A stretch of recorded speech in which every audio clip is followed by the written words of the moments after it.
नमस्कार दोस्तों। आज से 2 दिन पहले यानी कि 24 जून 2025 को दिल्ली के उपराज्यपाल श्री विनय सक्सेना जी द्वारा ये प्रेस नोट तमाम मीडिया के चैनल्स को और अखबारों को दी गई, ये कहते हुए कि जो कॉम्पिटेंट अथॉरिटी है उन्होंने एक मामले में दिल्ली के पूर्व 2 हेल्थ मिनिस्टर्स, जिनमें से एक मैं हूँ और एक सत्येंद्र जैन साहब हैं, उनके खिलाफ इन्वेस्टिगेशन करने की इजाज़त दे दी। और ये बड़े ज़ोरों शोरों से उनके प्रेस नोट के बाद 25 तारीख के अखबारों में छपा। आज 26 तारीख को एक और प्रेस नोट दिल्ली के एसीबी के हेड श्री मधुर वर्मा जी द्वारा जो है अलग अलग अखबारों और मीडिया हाउसेस को दी गई है। इसमें उन्होंने कहा है कि भाई उन्होंने दिल्ली के 2 पूर्व स्वास्थ्य मंत्रियों के खिलाफ जो है एसीबी ने मुकदमा दर्ज कर लिया है और उन्होंने जांच शुरू कर दी है। उस जांच में किन अफसरों पर मुकदमा है वो कोई नहीं है, किन लोगों पर मुकदमा है वो कोई नहीं है, मगर हाँ 2 मंत्रियों के नाम उस मुकदमे में लिख दिए गए हैं।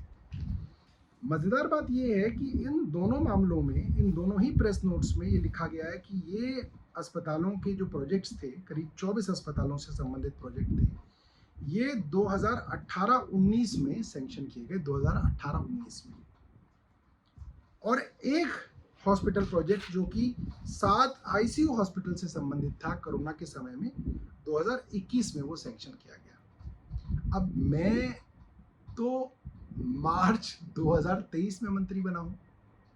अब आप सोचिए कि वो हॉस्पिटल प्रोजेक्ट्स जो 2018-19 में और फिर 2021 में सैंक्शन हुए हैं, उसमें मेरे को आप कैसे नामजद कर सकते हैं? ये एक मजाक का विषय पूरी की पूरी एसीबी, पूरी की पूरी दिल्ली की भारतीय जनता पार्टी सरकार और एलजी साहब ने बना दिया है। दूसरा एक और पॉइंट जो है, जो एलजी साहब ने भी अपने प्रेस रिलीज में लिखा और आज जो प्रेस रिलीज आई है मधुर वर्मा जी की, उसमें लिखा गया है कि साहब एक हॉस्पिटल इंफॉर्मेशन मैनेजमेंट सिस्टम बनना था, जिसकी अनाउंसमेंट 2016-17 में दिल्ली की सरकार ने की और वो भी नहीं बना। अब आप वो अनाउंसमेंट जो 2016-17 में हुई और वो नहीं बनी, तो उसके लिए जो मंत्री 2023 मार्च में बना, उसके ऊपर आप कैसे जो है एंटी करप्शन ब्रांच के अंदर मुकदमा दर्ज कर सकते हैं? ये मेरी ये बात समझ से बाहर है। पहली बात तो उस वक्त जो सैंक्शनिंग हुई उसमें क्या भ्रष्टाचार हुआ या नहीं हुआ, इसके बारे में भी आपने कुछ नहीं बताया।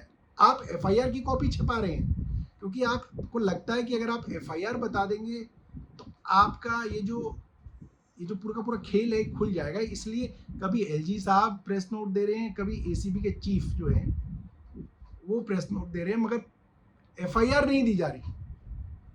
और इस तरीके की मनगढ़ंत चीजें बताई जा रही हैं, बनाई जा रही हैं, जिससे मुझे लगता है कि इन्होंने पूरे के पूरे इन एजेंसीज को एक मजाक का पात्र बना दिया। अगर डिले, प्रोजेक्ट की डिले के लिए भी जिम्मेदारी तय होनी चाहिए तो बहुत अच्छी बात है, होनी चाहिए, मगर प्रोजेक्ट डिलेज तो सरकार के अंदर पता नहीं कितने सारे होते हैं। केंद्र सरकार की अपनी रिपोर्ट है 2023 की कि उनके 53% प्रोजेक्ट, जिसमें करीब 800-850 प्रोजेक्ट हैं, वो डिले हुए। उसमें करीब 4.5 लाख करोड़ रुपए का कॉस्ट ओवररन हुआ। बुलेट ट्रेन जो प्रधानमंत्री जी का पेट प्रोजेक्ट है, वो 2015 में शुरू हुआ और 2023 में वो पूरा होना था। अहमदाबाद से बॉम्बे की बुलेट ट्रेन, वो पता ही नहीं है किसी को कहाँ है और बताया जा रहा है 2033 में शायद वो शुरू हो पाएगा। मतलब 10 साल की डिले है और प्रोजेक्ट कॉस्ट भी उसकी वजह से 90 से 100% तक बढ़ेगा। तो क्या आप प्रधानमंत्री या उनके मंत्रियों के खिलाफ मुकदमा दर्ज करा लेंगे? केंद्र सरकार के इतने प्रोजेक्ट डिले होते हैं, क्या आप उनके खिलाफ, मंत्रियों के खिलाफ मुकदमा दर्ज करते हैं करप्शन के? ये क्या मजाक है? और ये कब तक ये जो है इन इन इन झूठी खबरों से जो है आप कोशिश करेंगे कि आप दुनिया को बरगला सकते हैं। मुझे वकीलों ने कहा था कि देखिए आप इस केसेस में मत बोलिए, क्योंकि अगर आप कुछ बोलते हैं तो वो आपकी एक डिफेंस है जो बाहर हो जाती है। आपको अपनी डिफेंस जो है कोर्ट में इस्तेमाल करनी चाहिए। मगर मेरा मानना है कि एक जज साहब तो वो हैं जो कोर्ट में बैठेंगे, एक जज है जो हमारी जनता है।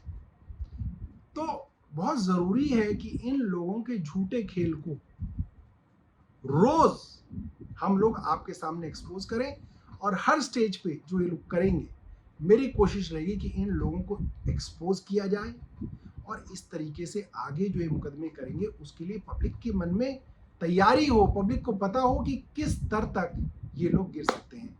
बहरहाल ये वीडियो जो है मैं एलजी साहब को भी भेज रहा हूं, और मैं आशा करता हूं कि वो इसका जवाब देंगे। धन्यवाद। जय हिंद।